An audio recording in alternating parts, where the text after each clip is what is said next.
Welcome back, everyone. MK Mueller here, the author of Eight to Great, and I'm loving these interviews. And my next guest is, wow, just one of those people that knocked me off my chair the first time I met her. And the more I heard her story, the more I said, oh, I want to share you with my YouTube audience. So great to have you here, Diana. Thank you, MK. It's great to be here. Wonderful. So if you're enjoying these interviews, please be sure to subscribe, and that way you'll get automatic notices because we've got a lot of fun interviews coming up. Okay, so let me read a little bit about Diana here. Diana is a life coach, motivational speaker, personal trainer, and group fitness instructor who empowers busy professionals to reignite their passion for work and create a healthy work-life balance. So important so that they can thrive both at home and in their careers. She says fitness is her love, coaching is her passion. Diana Lippert, tell everyone uh, where you're sitting right now. I'm in Honolulu, Hawaii. I am, Mm, and I love Hawaii. It's good to be back. I was gone for 18 years, and I am just so happy and grateful every single day to be back home. I love how you say Honolulu. Honolulu. Yes? Mhm. Honolulu. And the only other word I know is mahalo. Yes, which is thank you. Yes. Wonderful. Do you want to teach us one more word before we get going here? Aloha. That Oh, means aloha. hello and love. Oh, interesting. It's not goodbye. And It's hello. goodbye. Yes, and Oh, goodbye. oh, hello, love, and goodbye. Well, that covers a lot of territory. We're going to have an aloha call, a loving call. I know we will. Well, I'm so excited to talk about the topic that you chose. And boy, it's life changing, isn't it? Once we learn to do that, I think probably we know how to do it as children, and then it's kind of taught out of us, or for some reason we get into our left brain too much, and then we have to kind of rediscover it later Yes. in our lives. Well, not everybody, probably some people keep it their whole lives, but um, for the viewers who are going, wait a minute, what do you mean listening to hearing voices? Do you want to talk a little bit about what that means for you? Well, like you mentioned, as growing up, that voice was always there, but I didn't know that voice. And as you're growing up, you just dismiss that voice. Mhm. But when you reconnect with it again, you find that they've always been with you. Mhm. That voice has Mhm. always been with you and it's never left you, and you get to reconnect with that voice again. And it's exciting to have that with on your side. Absolutely. It is, and you said they, and we can call it an it, in Field of Dreams, you Yes. hear that if you build it, he will come. I always say that that's a true story disguised as a fiction story because that's exactly how intuition works. That it'll come to me, and then when I dismiss it, it'll come back. So I think you have a story of slow down. Let's both share because I have one too. Let's share those.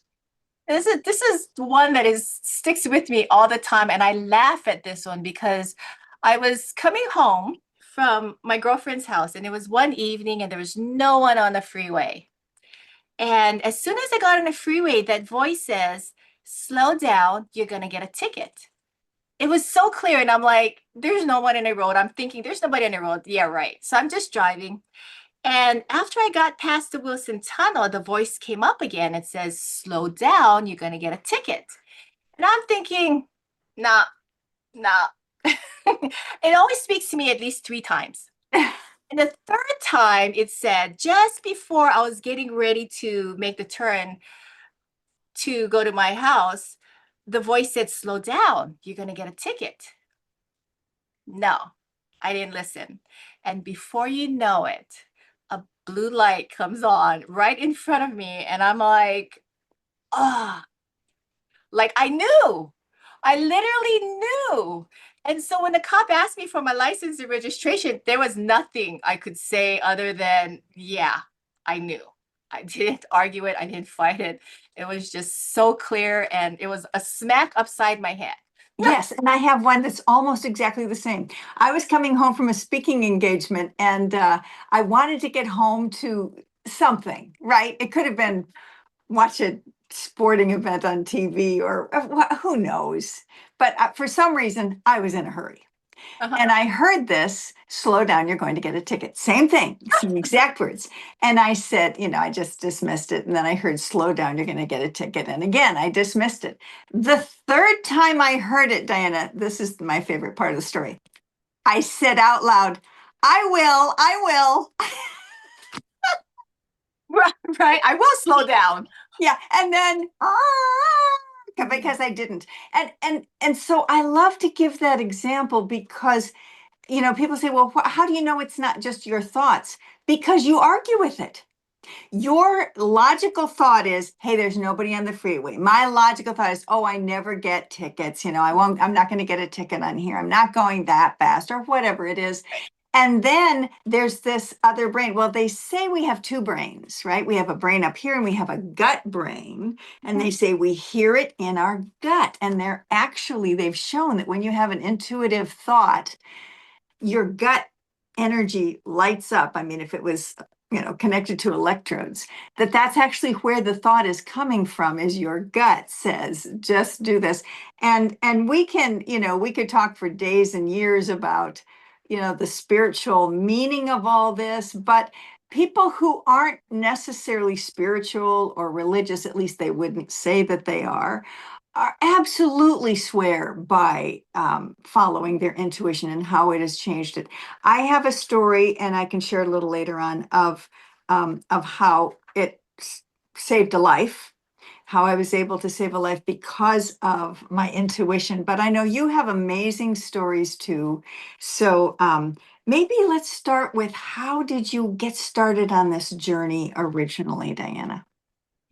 It's when I think back to that moment, I remember when I first became a personal trainer and a group fitness instructor. I was taking a group fitness class, and that voice during class, that voice says, "You can do this." And always when the voice comes up, I always do a huh, like a what? And it'll repeat, "You can Mm-hmm. do this." Mm-hmm. And at that point, I realized that I can either abort it or receive it. Mm-hmm. And I always receive those messages. And I'm like, okay, yeah, I guess I could do this. And then I looked into it and I became a personal trainer somehow. And then as I was doing my personal training, I remember sitting at this one stoplight, and I'm in the car and I'm just looking forward, and my voice goes, "Look, the Honolulu Club." And I turn and I look, oh, the Honolulu Club is right there. I've never heard of the Honolulu Club. I've not known anything about that club. And I'm thinking, oh, okay. Well, a couple of days later, my girlfriend calls me and wanted to work out with me. And so I said, okay, where do you want to work out? And she says, oh, my husband works at the Honolulu Club. And I'm like, okay. And so I go work out with her, and I end up getting a job as a personal trainer at the Honolulu Club. I love that story. Yeah. It's Yeah. And amazing. and let's just help folks who are still trying to learn how to hone their intuition. When the thought comes, it doesn't necessarily make sense. It's not necessarily linear. It's not like you were thinking about that anyway. It just kind of pops into your mind. Yes. But the other thing is, it's never going to hurt anybody, No, right? no. What do I have to lose from, well, I could do that. Well, what do I have to lose from trying, right? I mean, I don't hear a man or a woman's voice, Oh, do you? Yeah, no, it's just the thought comes up. Yeah. yes, it is a thought, and it's a familiar thought. It's a, like you said, it's a conversation. It, Yes. Yes. And often I'll say, well, that's a crazy thing to think, right? yeah, Yeah.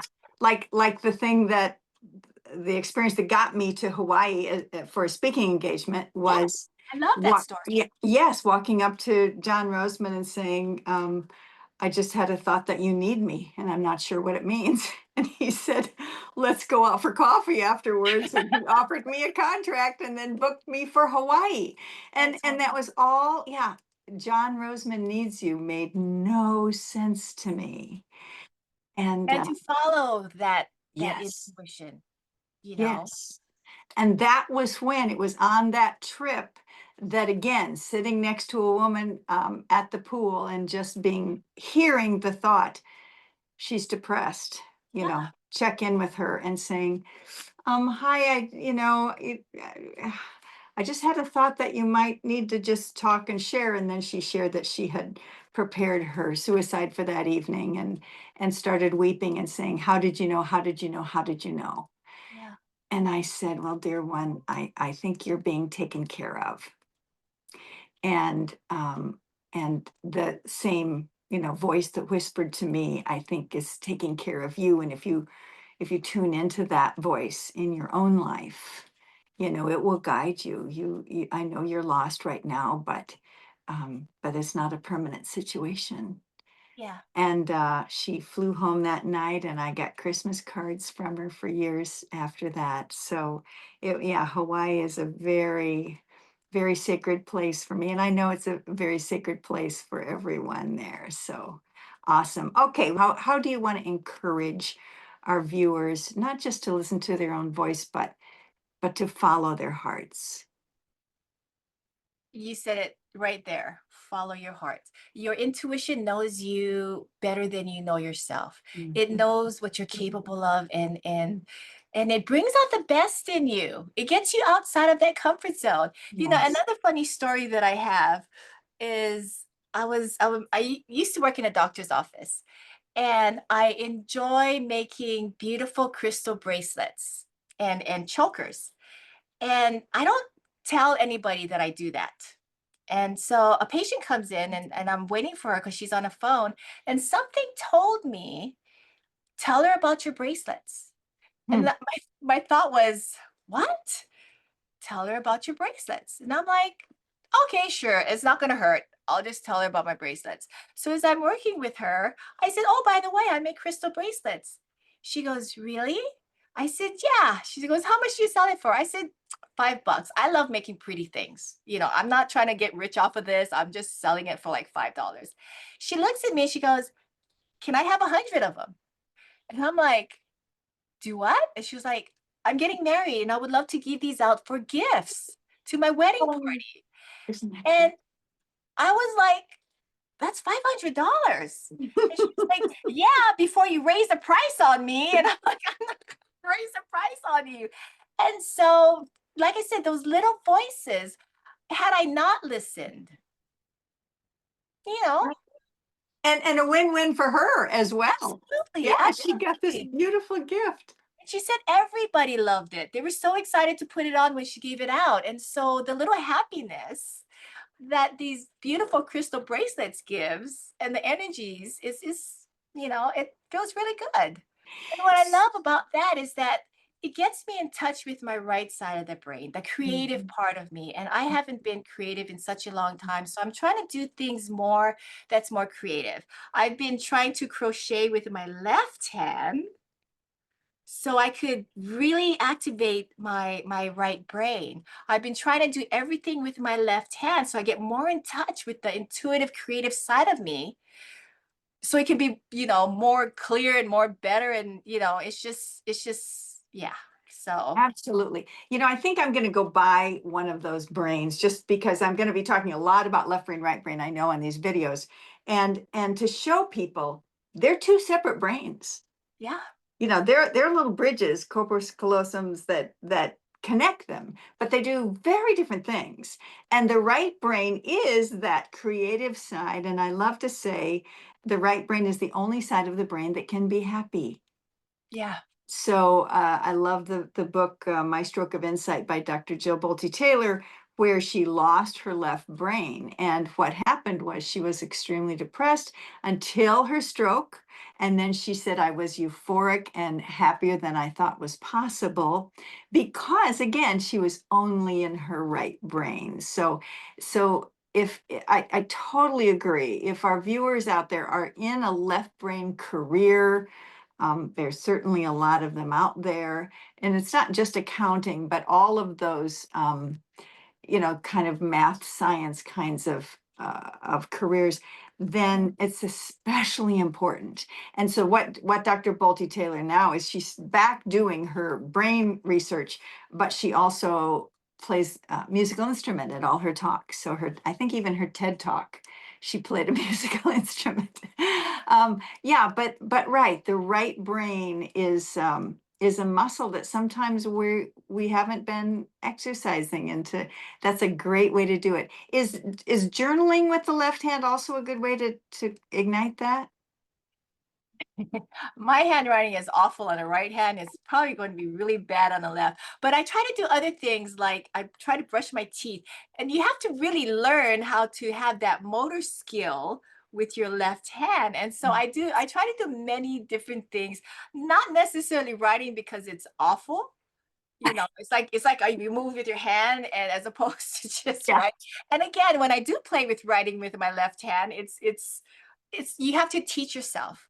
You're Mhm. activating the right brain to for it to become motor. Now when I brush my teeth, it's like second nature with my left hand. I'm like, oh my God, it's great and I love it. So you, if I remember correctly, you have some advice for parents of teenagers or teenagers. Your experience with being a teenager was that you didn't have any guidance. Was that part of it? You're absolutely right. I remember, when you're a senior in high school, that is like the most exciting time of your life. You are turning 18, you're graduating, you don't have to go to school anymore. And but the thing about it was that it's always like you have to find a career. You have to, you know, go out and make money and do that for the rest of your life. I had no clue what I would love. I had no clue what I was interested in and what I wanted to do for the rest of my life. And so I became a legal secretary because my oldest sister chose to become a legal secretary. So I just assumed if she chose it, then it must be good for me. And so for about, ooh, 15 years, I worked as an administrative assistant, worked my way up into the executive level. And I found that that's all I was doing was living Groundhog Day every single day, just going to work, making the money, coming home. And I realized that the money wasn't making me happy. What I was doing wasn't making me happy. And I remember thinking, is this what life is all about? Mm-hmm. Like, there's got to be more to it than this. And so spirit started speaking with me and I didn't recognize the voice, which I did, but I didn't. I dismissed it. I just thought it was a thought.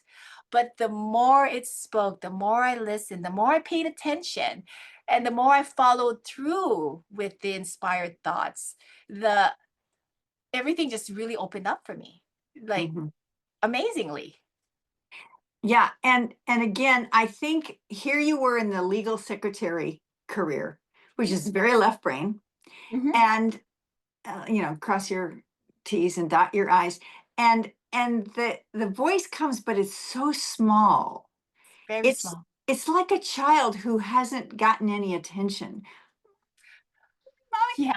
And then pretty soon you start listening, and then they get bolder and they tell you what they need and they have wonderful conversations with you. But if again our viewers are saying, I don't hear any voices, you are, but it's probably going to be really subtle and It'd be faint very at subtle. first. Yeah. And again, just when you get a crazy thought, even if it's go down this street instead of that street, and then you find out later the bridge was out, right? Or there was construction or whatever. Yeah, we probably both have just a million of those. Um, yeah, why did you do that instead of Yeah. that?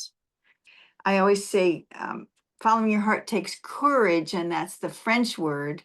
Cœur is heart, right? Following your heart is following your courage, and if you do what you love. I think there's a book called this. If you do what you love, the money will follow. But sometimes you have to be doing what you love in addition to your job. Absolutely. And I like to say when you do what you love, you're not working anymore. Mhm. That's the truth. You're actually just enjoying work. Right. Right. How fun. And yeah, definitely these videos are part of that. Well, so I'm so grateful that our paths crossed. What was it about Eight to Great that sparked your interest, dear one? The values that Eight to Great teaches, it is in complete alignment with my core values. And as I was reading your book, MK, I was just getting really excited with each chapter because I'm, oh my God, I believe in that. Oh my God, this is great. The way you word things, the simplicity of that your heart can understand, and you can place yourself in that book. Like, I do that. Or people need to learn how to do that. Just really ignites me and gets me really excited to want to, you know, coach on A to Great, because the core values is who you truly are as a human being. Now you're a spirit having a human experience, and your spirit is ever so expansive and free. And the teachings on A to Great allows you to be free Hmm. and It's a, play. it's a great way to say it. Yeah, it allows you to be free to be you, right? Or free to be Absolutely, free absolutely. free to be me. Yeah, and like one of the highways, again, for viewers that haven't read it, is risk. And you obviously are a perfect embodiment of that, right? You just took the risk. What do I have to lose? I'm going to, start my own fitness class. I'm going to start my own life coaching. If someone, who's your perfect client for your life coaching, Diana? Well, my niche is, busy professionals, but and to reignite their passion for work, because oftentimes especially educators, they go to Mhm. school, they deal with children, they're tired, the energy that they exert, and the children aren't listening, and they lose their passion on why they became teachers in the first place. But the influence that teachers can have on the children is so beautiful. There's a first grade teacher that my son loves, and of course, he just graduated this year, and he remembers her because she was so patient. She taught perseverance. That was his first big word. And to this day, he remembers her, Miss Mm, Canijo, mm, because she was always so positive and loved teaching. Now, there is another kindergarten teacher who they made her bring out her dragon voice. No, she's lost her passion on why she became a teacher. And at that age, at kindergarten, you shape them to see that it's okay to do that. Or, mhm, does that make mhm. sense? Oh, And it really does. it made him afraid of school, truthfully, until the first grade. And then he ended up loving school. Mhm. So I um, always say, yeah, you don't need 12 years of great teachers. You need one great teacher out of all those years who sees you for who you are and who you can be, right? Sees you in your fullness and you're in your potential. I hope that people do contact you, Diana. How do they reach you? What's the best way to reach you? I have my speaking business, which is at dianalippert.com, or my coaching business, which is lifecoach808.com. And you can reach out to me at diana@dianalippert.com or diana@lifecoach808.com. Any last thoughts if you were going to give that one piece of life wisdom for folks to hang on to this week, what might it be? Listening to your intuition can save your life. It saved mine. And I can't imagine not listening to that voice when it was speaking to me through my near death experience. It was my intuition that truthfully kept me alive. Mm, There were so many synchronicities that happened that day, and it was just because I followed my intuition. I I came home from a group fitness class, had a great workout that morning, had lunch, and I was planning on taking an afternoon nap. I love naps. mhm. And I plan on sleeping all afternoon. And I remember going to bed and it was 1:30 when I went to bed. I'm thinking, yeah, I get to sleep all afternoon. Well, I woke up at 1. I went to bed at 1. I woke up at 1:30 because my son was playing a game on a computer and the tapping of the keyboard is what woke me up. So I'm just lying in bed, I'm staring at the ceiling, and not even 5 minutes later, it happened. I was having a brain hemorrhage. I had an aneurysm that burst. I Oh, didn't know it at that time, but had my son not woken me up, I probably would have died in my sleep. So I remember curling up into a ball and I'm thinking, what is this? It was excruciating pain I have never felt before. My spirit goes, get up now and take Tylenol. It's so clear. And I'm like, what? Get up now and take Tylenol. And I'm thinking, oh. So I force myself out of bed and I'm walking down the hallway and I'm thinking, naproxen, ibuprofen, even aspirin is stronger than Tylenol.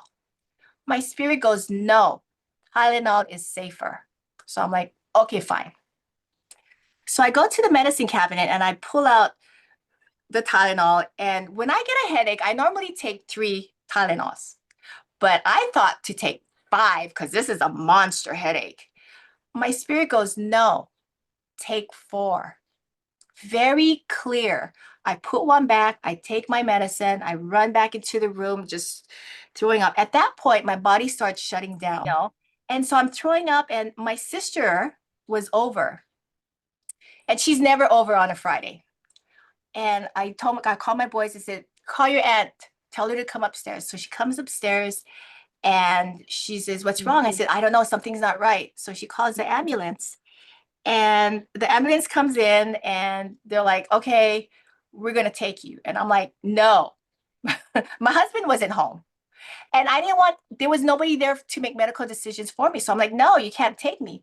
Well, at that time, my husband pulls up right when they wanted to take me. So my sister goes, Dee, your husband's home. I'm like, okay, now you can take me. interesting. So they get me into the ambulance, and my husband goes, take her to Kuakini. They shut the door, and I'm like, no, take me to Queens. I don't know what told me to say that, but my spirit says, no, take me to Queens Hospital. I didn't know that Queens Hospital had the best neurosurgery team in Hawaii. Wow. Yeah. So, so they take me to Queens, and I'm thinking, I would be fine if they just make the pain go away because I'm still in a lot of pain. And I remember the neurosurgeon comes in and she's talking with my husband. And I just hear my husband crying. He just starts bawling. I'm thinking, what's wrong with me? I don't know what's wrong with me. So they wheeled me into surgery. And I remember waking up and I'm thinking, what did they do? And the neurosurgeon is standing beside my bed and he says, it truly is a miracle that you are still alive. He goes on to say that, in all my years as a neurosurgeon, I have never met anyone that survived the hemorrhage that I had. You know, And here you are 100% healed. there is the amazing thing is I don't, everything works fine. I didn't have to relearn my left side. I didn't Mm. have to relearn how to function again. And that's the amazing part was there, even the neurosurgeon says, no one is going to believe that you just had major brain surgery and you are standing there in ICU brushing my teeth. It was one of the most amazing things. And at that moment, I realized my spirituality just opened up and everything just got crystal clear on how amazing truly life is. And I absolutely embrace life. And I just choose to have fun with it. I love that story and all of your stories, Diana. Thank you so much. Thank you, MK. So, Diana, this has been awesome. I know you just have a lot of wonderful wisdom within you. If you were going to share one piece of that wisdom with our viewers for them to take forward in life, what might you want them to remember. If you are wanting and longing to connect to your intuitive, your intuition part of you, seek it out. Play, imagine, dream with that part of you, and ask it questions. Literally ask questions out loud. Why is this? Or what can I do? Or anything that'll get you in touch with that intuition. And whatever hits you get, it probably will sound like a thought that you were thinking it. And you could even do that with a journal, Yes, right? Ask the absolutely. question and then have your journal write it out and just be amazed by what Yes, comes out of your that's pen. another beautiful way to do it. Yes, and it flows. When you start writing, I know. it flows. It is amazing. Yeah. Well, this has been a wonderful, flowy, flowery. I love the fact that flow is part of the word flower conversation. And so I want to say mahalo, first of all, to say thank you. And I want to say aloha. And I'm sure that means blessings on some level. So Absolutely, absolutely. It was a pleasure and an honor to be here with you, MK. Thank you so much for having me. I loved it. Thank you.